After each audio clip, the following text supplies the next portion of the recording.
Okay, everybody. It's Sunday, September 6th of 2020. This is video number 10 for a team. I've been kind of dreading, no, not kind of. I've been dreading doing the draft review for this team, mostly because, it's quite frustrating. I have a very specific, a Google Doc spreadsheet on this team because it's so frustrating just to gather all of my thoughts and keep in line everything that this team does because it's just like every year. So this is my 11th ranked team. Honestly, though, it's between like Rich's 10, Justin's 12, and this team's 11. So you could toss all of these teams together and they'd kind of be very similar. There's, I guess, a couple things I like about this team, maybe a few, but I'm just very frustrated by it. So this is Charlie's team. So yeah, all right, cool. So first round, 13th pick, we took Aaron Jones. Now, something I really like Aaron Jones. He's fantastic. He was the number 3 fantasy running back last year. He had 19 touchdowns, 1,558 yards from scrimmage, so 1,084 yards rushing, 474 yards receiving. I know the Packers wasted a second-round pick on another running back for reasons unknown in A.J. Dillon. But personally, I think Aaron Jones is fantastic. They are talking about less workload for him to ease the burden on him. I don't like that, so that is why he possibly slipped. Obviously, we've seen the upside. The upside is a top 3 fantasy running back in football. But getting him in the 13th pick when he for sure is a top 10 running back is really, really great. I think he'll get his 1,000 yards. I think he'll get probably 400 yards receiving, so 1,400, not as much as last year. I think he is just going to get some touchdown regression. He's not going to get 19 touchdowns, just like Christian McCaffrey got 19 touchdowns. He's not going to get 19 touchdowns. Touchdown regression is real. It happens. Counting on it is very random. I could see Aaron Jones probably getting like 10. Unfortunately, it seems as though A.J. Dillon is going to be their goal line back. And while I strongly disagree with that decision, and I think that Aaron Jones ought to get as much work as he can handle, the Packers are going to do what they want to do, for better or for worse. But I think Aaron Jones is fantastic. I told you he's the closest thing I've seen to Barry Sanders. Next year, if the Packers don't want to keep him, that's fine because he's a free agent and he should go get some money and get paid because he does not need to be somewhere that doesn't appreciate him, and it doesn't seem like the Packers appreciate him. Just like they don't appreciate Aaron Rodgers either, taking Jordan Love in the first round. What's up with that? So, yeah, I like that pick. Next round, we took David Johnson, 16 overall. Kind of strange, because we took David Johnson the year before in the first round what did we take him at 6 overall, so this year we're taking him at 16th overall. I mean, I'm surprised we're taking him again, considering last year wasn't exactly the greatest. He was injured for 3 games. I know people are high on him because of the opportunity, because he's going to Houston and they saw Carlos Hyde get 1,000 yards last year. But David Johnson's not the same player he was 4 years ago. The first 2 years in the league, he was a top 10 fantasy running back. Since then, I mean, it's been ugly. He's not been a top 30 fantasy running back in the last, 4 years? I suppose 2018, he was pretty good. He had like 940 yards that year, but yeah, not. Last year was ugly. He was benched when they traded for Kenyon Drake, and now because they've traded DeAndre Hopkins, their second best player, for David Johnson, who's also the 3rd highest paid running back in football, behind Ezekiel Elliott and Le'Veon Bell. I know that Bill O'Brien's going to try and justify it. I have my reservations about Johnson's efficiency. He wasn't very efficient, yards per carry with 3.6 last year, and that's when he's healthy. I don't really see a way that Johnson is going to reach this breakout. I'm going against the pundits, I guess, on this, just because, again, they see the opportunity and they know, oh, he was a number one fantasy running back. Yeah, 4 years ago. And he hasn't done anything in 4 years since then. He's inefficient when he's healthy, and he's not healthy all that often. So I don't see a way that he's really healthy. I suppose in the rosiest of projections, we could give him 900 yards rushing and 300 yards receiving, so a 1,200-yard season. But I don't see how he's going to stay healthy the whole year. I'm surprised you're getting back on the same rodeo with him after last year. Yeah. I don't know about this. I don't like this. Dave Johnson, we've done this. We've been on this ride. We've taken this ride. It wasn't great. I don't know why we need to take this ride again. So, yeah, I don't... yeah. Not a fan. Not a fan. So, next, third round. So, this will be the fourth year in a row you've spent at least a third or fourth round pick on a tight end. The previous 3 years, you took a tight end in the fourth round. This year, you took a tight end in the third round. I don't hate the pick just because there were some bad picks in the second and third round, like some bad picks. So it's not the worst pick, but I don't love it. But we did take George Kittle. So George Kittle's solid. He's a top 2 tight end, probably. He's been the number 2 tight end the last couple of years. Well, yeah, because Kelsey and Ertz have been switching, but he's been consistent. So, yeah, he's the second highest paid player. He had 1,053 yards receiving last year. He had 5 touchdowns in each of the last 2 years, so he's due for some touchdown regression. I think he'll maybe get 6 or 7 this year. I think he'll get around his 1,000 yards, which would make him roughly a top 15-esque wide receiver, only he plays tight end. I don't like that we're taking tight end high. I'm not really sure why we've done this for 4 years. It seemed like your most successful years actually were not taking tight end high. So think about not doing that. But, he's solid. He's only 26, and, you drafted him right around his average draft position. So do I love taking a tight end this high? No, I never love taking a tight end this high. But he's relatively solid. He's been good for 2 years in a row. He's young. He's healthy. He's getting paid. So there were worse picks in this round, and I don't mind it, especially because we weren't really we weren't hurt too much by it. We took Kenny Galladay in the next round, in the fourth round. So I like Kenny Galladay. He was the number 9 fantasy receiver last year, so top 10 fantasy receiver, and that was without a half a season of Matthew Stafford. Now, that being said, he was fed like crazy, and there were injuries all around him, including Marvin Jones missing 3 games, but Kenny Galladay is very good. He is a good fantasy weapon, and I think he's a borderline top 10 receiver. He was just a low-end top 10 receiver last year. Hopefully, we're hoping Matthew Stafford stays healthy the whole year. We're hoping Matt Patricia finally decides to give Matthew Stafford the ball and let him throw. I don't know how much I believe that, but we're hoping for it. Kenny Galladay is a good number 1 wide receiver.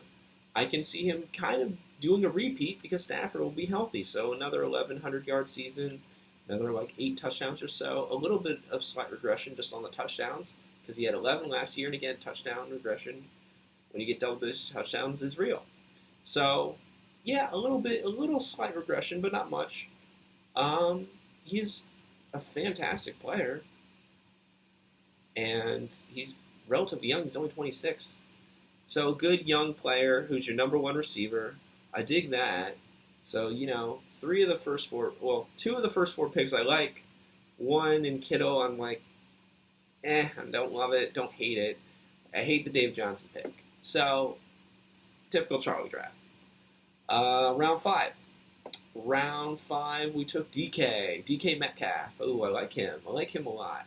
So, second-year receiver out of Seattle. again, something I specify is rookie running backs, second-year quarterbacks, third-year wide receivers. That's usually how the breakout goes.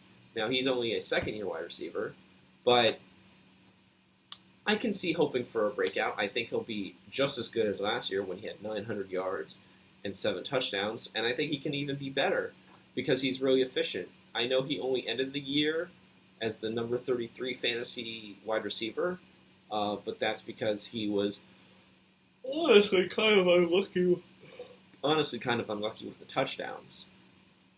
And while he only had one top 12 fantasy week, he was relatively, he would have big weeks and then he kind of disappears. So he's a little bit boom or bust. But I think just taking him on the upside that there is a major breakout and taking him as the number 2 receiver is good value. There were some better wide receivers taken earlier, so that kind of hurts you, like DJ Chark, Devontae Parker, Terry McLaurin, Cooper Kupp, Robert Woods, Calvin Ridley. Round 5 seemed to be a wide receiver round for everybody. And I think, T.Y. Hilton, I like almost all the wide receivers taken in this round. So I really like Metcalf because he's probably got more upside than anyone else in this round.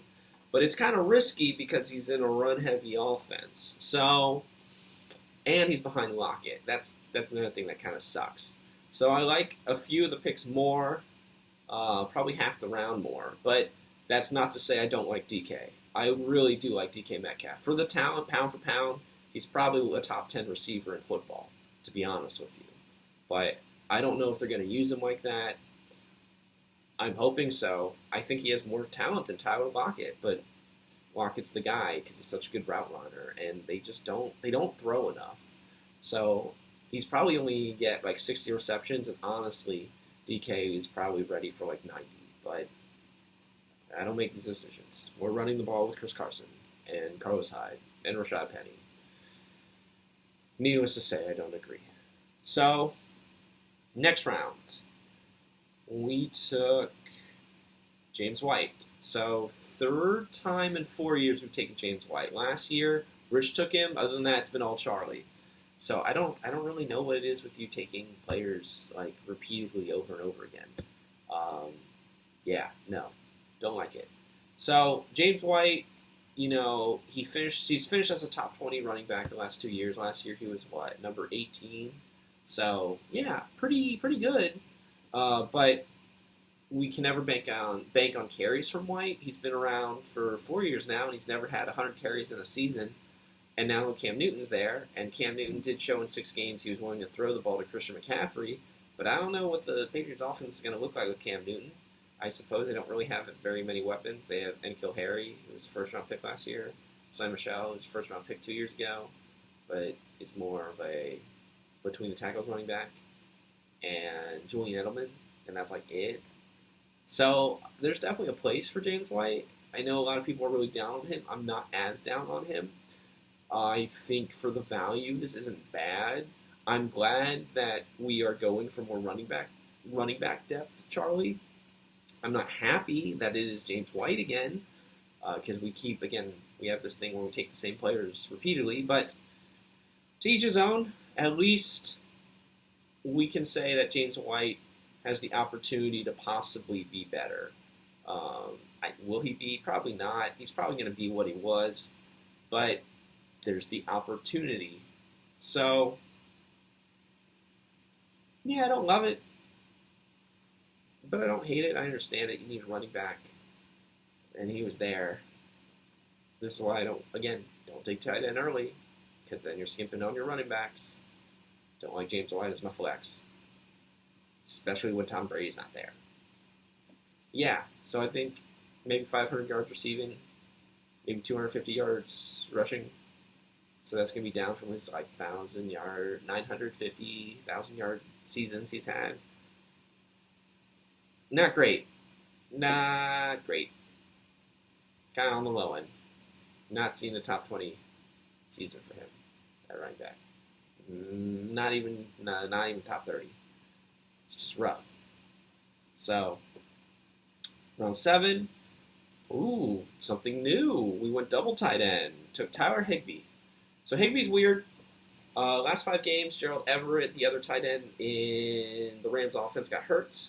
So Higbee became the guy, and he was a monster. He was the top scoring tight end those last 5 weeks of the season once Gerald Everett was gone.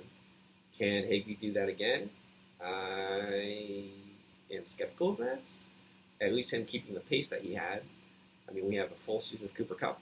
We have a full season around the Woods. I know Brandon Cooks is gone, but, we have Josh Reynolds as our slot man.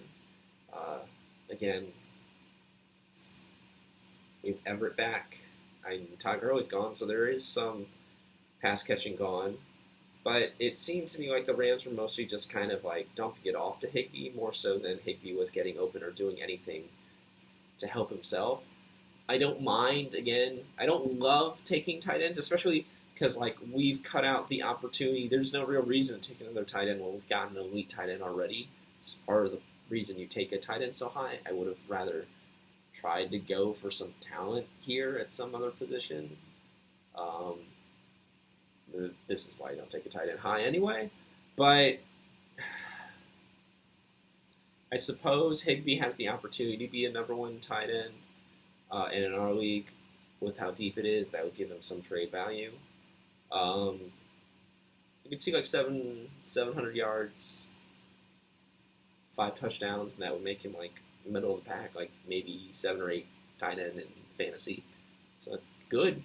It's pretty good. But I don't know if he's got to. I got to see the Rams offense first. How much 12 personnel? So 1 running back, 2 tight ends, 2 wide receivers. How much of that they're going to actually use, I'm skeptical of. Because Sean McVay seems to love 3 wide receiver sets a lot, and in which case Higbee or Everett's not going to get a lot of work. So we shall see. I'm skeptical of. Next, we took Carson Wentz. So, 3rd time in 4 years we've taken Carson Wentz. Before that, it was Tom Brady 3 times in 5 years. Before that, it was Matthew Stafford 3 times in 4 years. I don't know what it is with the same 3 guys. It's just this. It's literally the same. We're going back to what?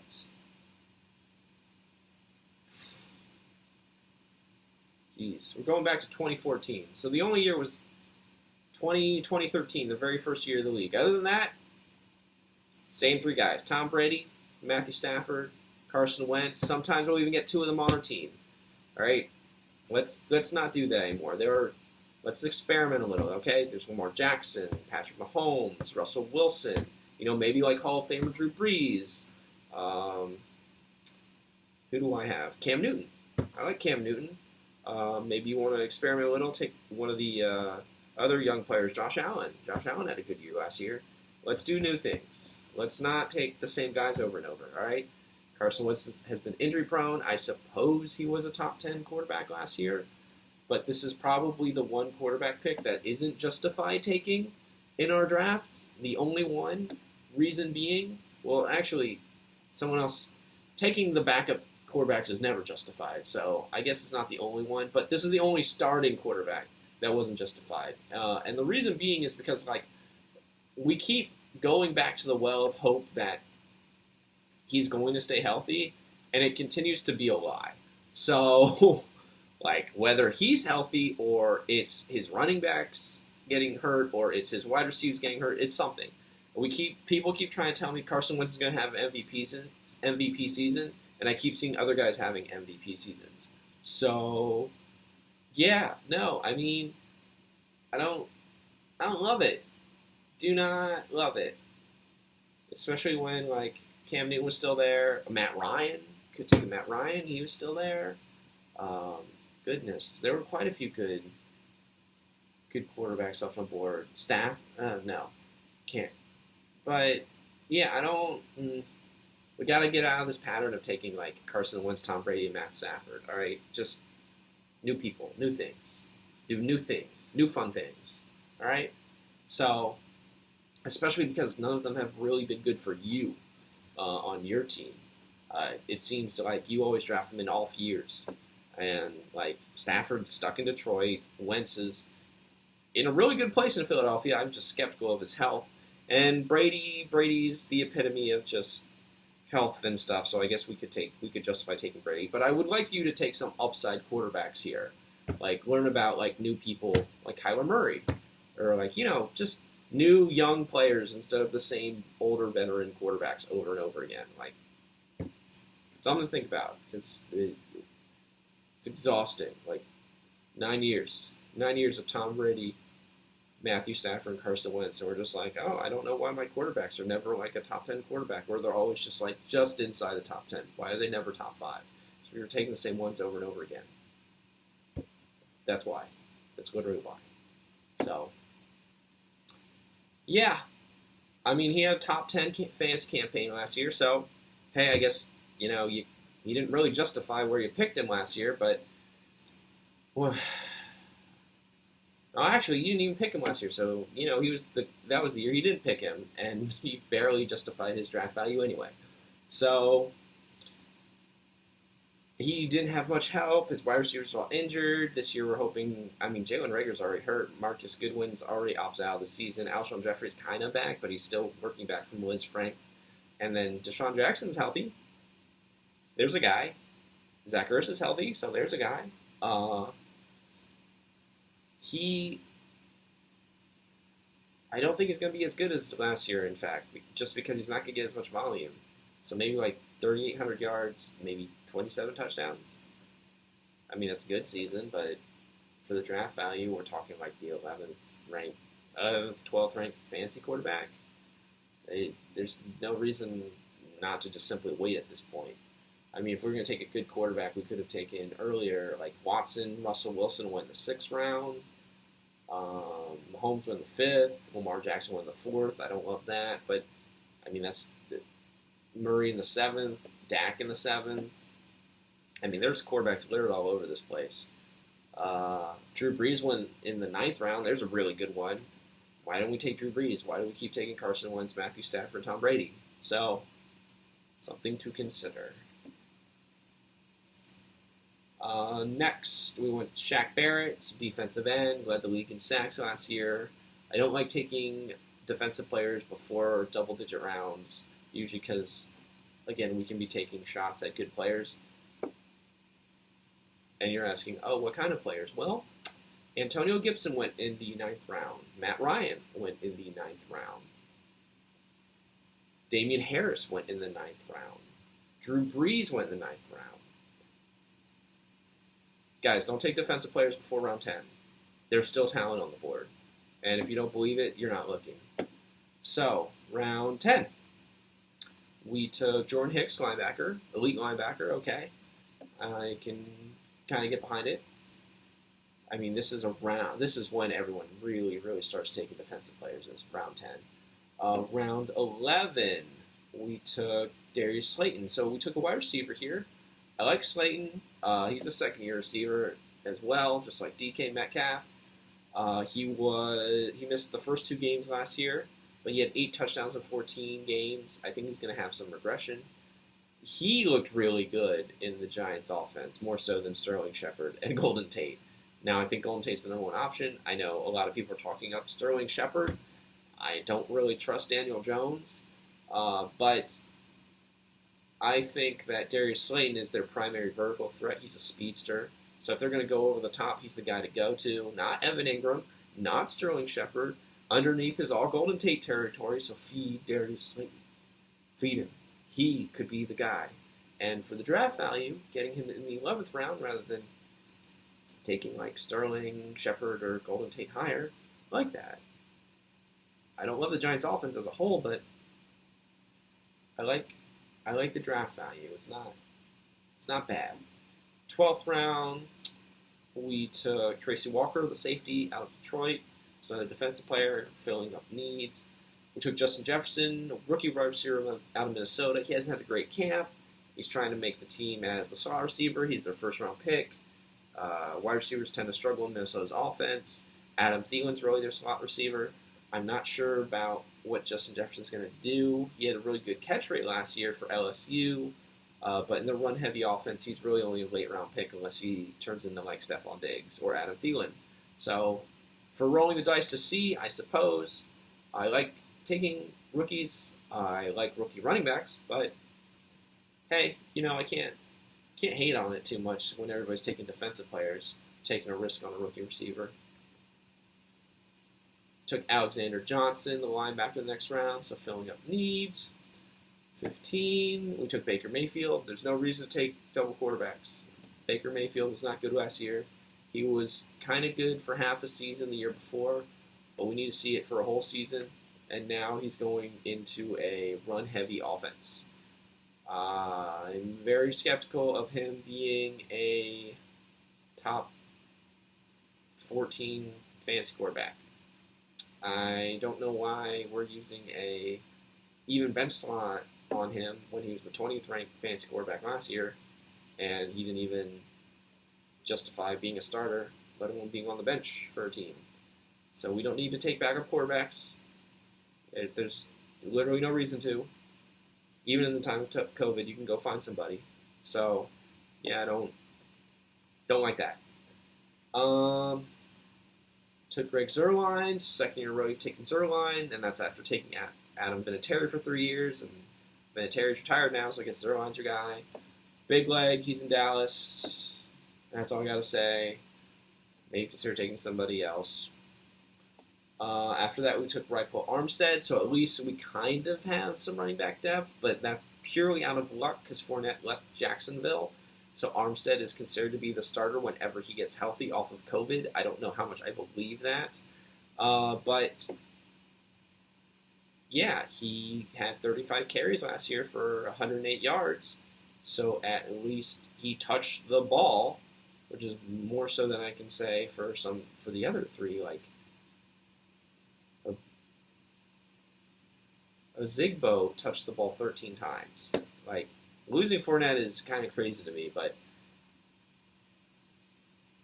we should have taken more running back depth higher anyway, but I guess this isn't a bad dice roll late, and out of pure luck, he might be a starter for you.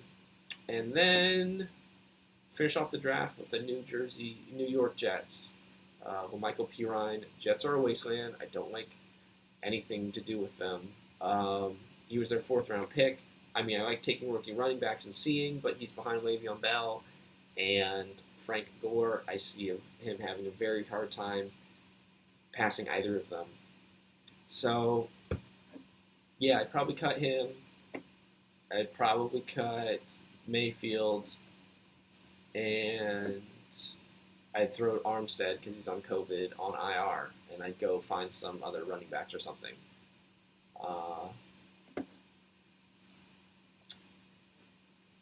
This team's really frustrating just because, like, again, we do the same things a lot.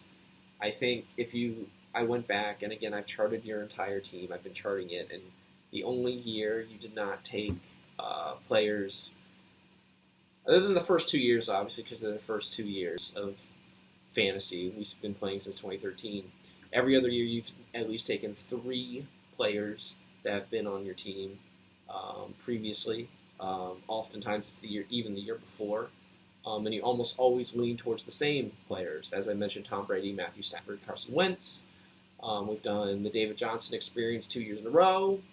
We're doing James White for the 3rd time in 4 years. We probably would have taken Travis Kelce in the 3rd round, if not for Robbie taking him. So instead we went George Kittle.